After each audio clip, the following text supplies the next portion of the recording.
नमस्कार। अभी हम लोग मौजूद हैं बलदेव सिंह के टोला गांव में। जगदीशपुर अंचल के अंतर्गत ये गांव आता है। यहाँ पर एक प्राथमिक विद्यालय में हम लोग आए हैं और इस विद्यालय की क्या व्यवस्था है, शिक्षा का स्तर क्या है, यहाँ पर कितने शिक्षक हैं, यहाँ पर बच्चों की उपस्थिति किस तरीके से है और किस तरीके से ये विद्यालय चल रहा है, इस पर आज की रिपोर्ट हम आपके समक्ष लेकर आने वाले हैं। आइए चलते हैं पहले इस विद्यालय के अंदर और देखते हैं स्थिति क्या है। इस विद्यालय के एक शिक्षक है। सर, क्या नाम हुआ आपका? संतोष कुमार सिंह। संतोष कुमार सिंह। कौन सा सब्जेक्ट पढ़ाते हैं सर 1 to 5 में सब सब्जेक्ट। सब सब्जेक्ट। यहाँ पर कितने बच्चे हैं? यहाँ पे 41। रोज हाजिरी कितने बच्चों की बनती है यहाँ पे? यही सर औसत देखा जाए तो 28।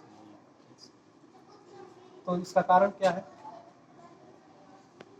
या कम आ रही हाँ, इसका कारण क्या है? मतलब कि उसको कुछ ग्रामीण से क्षेत्र है सर, थोड़ा मात्रा है। 1 से 5 तक का ये विद्यालय है। टोटल कितने शिक्षक हैं यहाँ पे? यहाँ पे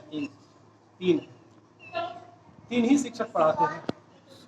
3 शिक्षक हैं, एक आदमी एक ही है। क्या बोलते हैं? तो जितने शिक्षक यहाँ पे चाहिए, क्या उतने शिक्षक है यहाँ पे? ये सब तो पूछिए, हमने आपका मालूम नहीं है? तो सर बोल रहे हैं प्रिंसिपल मैडम से बात करने के लिए। आइए अब इस विद्यालय के प्रधानाध्यापिका से हम मिलते हैं। ये एक क्लास है और इस क्लास में हम आपको दिखाते हैं। देखिए ये बच्चे, और यहाँ पर ये बच्चे बैठे हुए हैं, ये शिक्षिका लोग हैं, यहाँ पे प्रिंसिपल मैडम है। मैं आपको एक चीज़ दिखाना चाहता हूँ। ये इस विद्यालय का एक क्लास है और इस क्लास में देखिए मैं स्विच ऑन कर रहा हूँ। ये स्विच, ये यहाँ पे लाइट नहीं जल रही है। ये टोटल देखिए यहाँ पे खड़ा पड़ा है। इस अंधेरे में, इस अंधेरे वाले इस कक्ष में ये बच्चे किस तरीके से पढ़ते हैं, आप खुद अंदाजा लगाइए और देखिए कि ये भारत के भविष्य हैं ये बच्चे। ये किसकी कमी है? सरकार की कमी है या यहाँ के लोगों की कमी है, शिक्षकों की कमी है, किसकी कमी है? बात शिक्षा से समझौता की है। और आप देखिए कि ये बच्चे, ये कितने छोटे छोटे बच्चे हैं। ये जो बलदेव सिंह का टोला है, जगदीशपुर अंचल में पड़ता है, ये यहाँ की मोस्टली जो आबादी है, अधिकतम आबादी ये पिछड़े लोगों की आबादी है। यहाँ के ग्रामीण मजदूरी करते हैं, बाहर जाकर किसी तरह से परिवार के लिए भरण पोषण का काम करते हैं, 2 पैसे कमाकर भेजते हैं ताकि उनके बच्चों का भविष्य उनके जैसा रहे। लेकिन इस गांव का ये दुर्भाग्य है कि यहाँ पर पढ़ाई के नाम पर जो व्यवस्था है आप देख रहे हैं, शिक्षकों का दोष है कि शिक्षा विभाग का दोष है, ये जांच का विषय है। लेकिन जो कमी है हम आपको दिखा रहे हैं इस विद्यालय की, और क्या समस्या है हम प्रिंसिपल मैडम से जानना चाहेंगे। क्या नाम हुआ मैडम आपका? रीना कुमारी। बाहर आ जाइए आप साथ है। मैडम आप बताइए कि इस विद्यालय की जो कमियां हैं उसके लिए आपने क्या काम किया है? कभी सुधार के बारे में सोचा है आपने? हमारे यहाँ सर विद्यालय में कोई किसी का कमी नहीं है। अभी हाल फिलहाल इंजीनियरिंग लोग ठेका पर जो लिए हैं वे ठेकेदार यहाँ का वायरिंग का काम लिए हुए हैं। इसी कारण से बोर्ड अभी जो कल ही परसों में बिगड़ा हुआ है, जल गया है, तो थोड़ा सा समय लगेगा। हम लेडीज हैं और हम जानते हैं कि हम क्या काम करना है, क्या मेरी जिम्मेवारी है, सो हम अपना जिम्मेवारी निभाएंगे भी। और ठेकेदार के द्वारा वो वायरिंग का काम नहीं होता मैडम है। जिम्मेदारी अगर आप उसे 2 से 4 अगर आप अपनी जिम्मेदारी मैडम निभाती, अगर आप अपनी जिम्मेदारी निभाती दिन हुआ बोलते रहे कि 2-3 दिन हुआ है। 2-3 दिन कम होता है मैडम। 2-3 दिन ये भारत के भविष्य है मैडम। इनके साथ इस तरीके से अगर आप बरियारी मत कीजिए। 2 दिन हम एसएल में थे, छुट्टी में तो कोई काम होगा नहीं। तो आप देखिए कि हम स्कूल आए हैं, सवाल हम पूछ रहे हैं तो प्रिंसिपल मैडम हमारे साथ है और ये बोल रही है कि बरियारी मत करो। बरियारी का यहाँ से अच्छा, बरियारी का इसमें मैडम बात नहीं है कि बच्चे अंधेरे में पढ़ रहे हैं, बच्चे अंधेरे में पढ़ रहे हैं मैडम। इतने छोटे छोटे बच्चे हैं, इनके माता पिता बाहर मजदूरी करते हैं, 2 पैसे कमा के भेजते हैं ताकि ये बच्चे मजदूर न बन सके भविष्य में। अगर ये अंधेरे कक्ष में पढ़ेंगे तो इनको दिखाई देगा। आप खुद अगर पढ़ाइएगा तो आपको भी जो हमने कॉल भी किया है, बिजली मिस्त्री आईबो करेंगे, उनको समय मिलेगा। ऊपर से ठेकेदार भी यहाँ का वायरिंग का काम, कलर का काम और रिपेयरिंग का काम लिए हुए हैं। वो भी कल इंजीनियर सब आकर देख करके गए हैं, बता के गए हैं, सब करना है। तो थोड़ा तो समय लगेगा ना। हम कहाँ करें कि बच्चे अंधेरा में ही हमेशा पढ़ेगा। 2-3 दिन से लाइट बिगड़ा हुआ है, वो सुधार में हो जाएगा। जो शिक्षकों की कमी है यहाँ पे, शिक्षकों 1 की से 5 देखिए, क्लास तक का ये विद्यालय है, हाँ। कितने शिक्षक रहने चाहिए आपके हिसाब बच्चों से? के अनुपात में हम लोग यहाँ पे टीचर सब सही है, ठीक है। 3 टीचर हैं, 40 बच्चे हैं, तो इस अनुपात तो से 40 बच्चों पर 3 टीचर आपके हिसाब से सही है? अब मान लीजिए कि हाल फिलहाल तो मतलब बच्चों के अनुपात के अनुसार से ठीक है। तो बच्चे ऐसे तो कम, टीचर यहाँ प्राइमरी मैडम में बच्चे कम क्यों आ रहे हैं? मैं यही सवाल तो आपसे पूछ रहा टोला हूँ। सेवक मतलब ये जो मोहल्ला है, टोला है, बहुत छोटा है, यहाँ संख्या बहुत कम है, इस कारण से यहाँ बच्चों की संख्या भी कम है। आबादी यहाँ की बहुत कम है टोला में। 40 बच्चे हैं, उसमें भी आप बोल रहे हैं कि 27 से 28 बच्चों का अटेंडेंस बन रहा है। तो 40 में ये हाल है? हाल क्या? 40 में इतने कम बच्चे आ रहे हैं? हाँ, तो बच्चों का आना तो मेरे हाथ में नहीं रहे। कोई बच्चा खजूर टोला से आता है, कोई बच्चा बढ़िया टोला से आता तो है। आप पता करने की कोशिश की है कभी कि क्यों नहीं आते हैं बच्चे? हमेशा अटेंडेंस आप देख लीजिए, 30, 35, 38, कभी 28 यही आता है लोग। यहाँ के जो जनप्रतिनिधि है, जैसे मुखिया, वार्ड सरपंच जो लोग हाँ। हैं, वो लोग कभी आते हैं निरीक्षण लोग करने आते के हैं, लिए सभी लोग आते हैं, विद्यालय का? सभी लोग आते मुखिया के सब लोग आते हैं? सब लोग आते हैं। वो संतुष्ट है यहाँ के व्यवस्था से? अब आप उनसे पूछ लीजिए, अब हम क्या बताएं।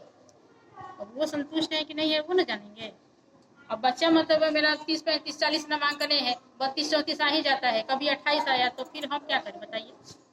तो आप जो कह रही हैं कि इसका दोषी हम नहीं है, तो फिर दोषी कौन है? दोषी का मतलब क्या बात मैडम है? 2 भागिए दिन का मत, लाइट बिगड़ा है, बताइए। सवाल से भागिए मत 2 दिन मैडम। 1 दिन का जो काम होता है लाइट वाला, वो तो मेरे हाथ में नहीं ना है जी, बिजली मिस्त्री का है। कॉल किया गया है, अइबो करेगा, बनइबो करे, बनाएंगे ही, अपनाएंगे तो इतना हड़बड़ाने से नहीं ना हो जाएगा।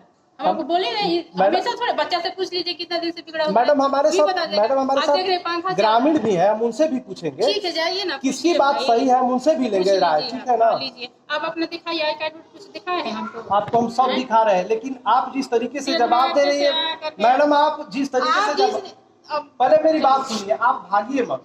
आपसे जो सवाल पूछा जा रहा है आप एक उससे तो हम भागिए लोग को प्रेस वाला आप लोग को कोई जवाब नहीं देना है, इंटरव्यू नहीं देना है, आप बरियारी कर रहे हैं।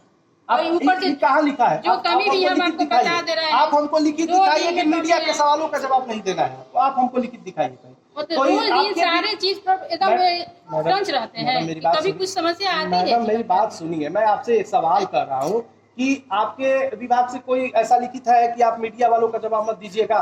तो ठीक है, तो आप ऐसे मैडम, सवाल आप यहाँ की कीजिए, जो- थोड़ा ऐसे सवाल कीजिए कि उसका जो जवाब दे संतुष्ट भी होइए। तो बिजली हम- का काम है, मैम, मेरे हाथ का विद्यालय- काम नहीं है। मैम, हम बिजली मिस्त्री का फोन किया गया है, उस समय दिया है, वहाँ मैम हम मोटर बिगड़ जाता विद्यालय है हर में समय। मैम हम विद्यालय में बिजली बिगड़ जाएंगे जाता है, तो हम हम नहीं ना करेंगे। मैम विद्यालय में शिक्षा से जुड़ा ही सवाल तो किया जा सकता है ना?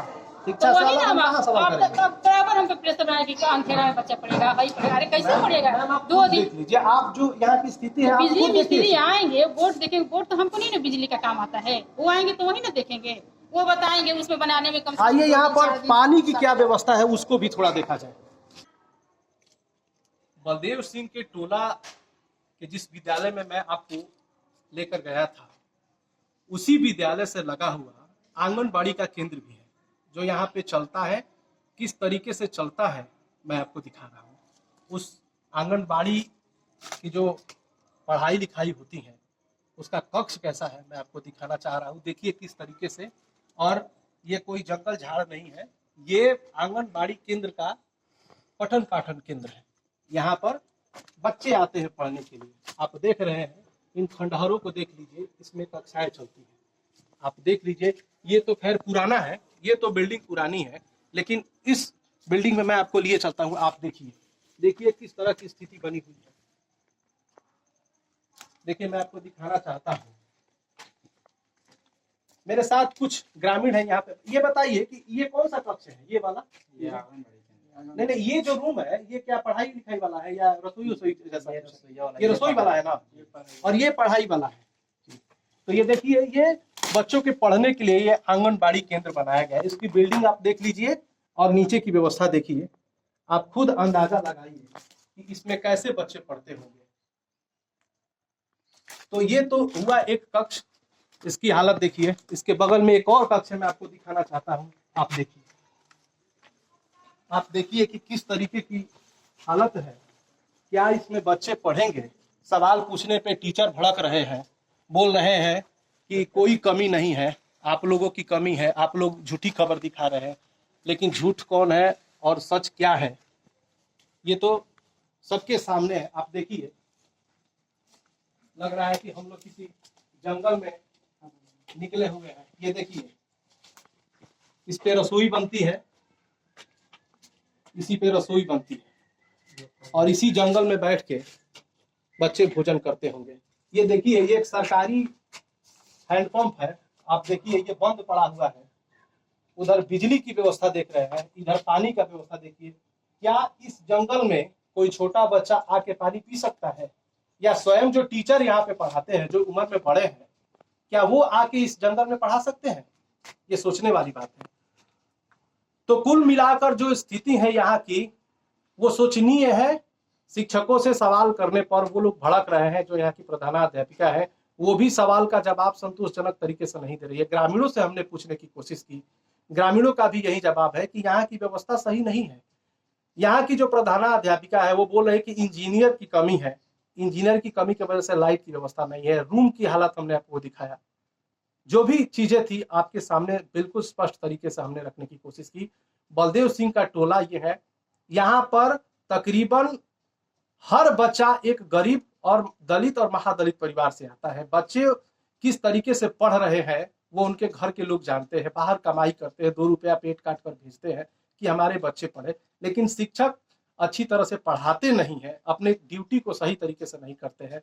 सब कुछ आपके सामने है और ये वीडियो बनाने का एकमात्र मकसद है कि शिक्षा के साथ जो समझौता हो रहा है वो ना हो और भारत के भविष्य के साथ खिलवाड़ ना हो। बने रहिए हमारे साथ, देखते रहिए। नमस्कार।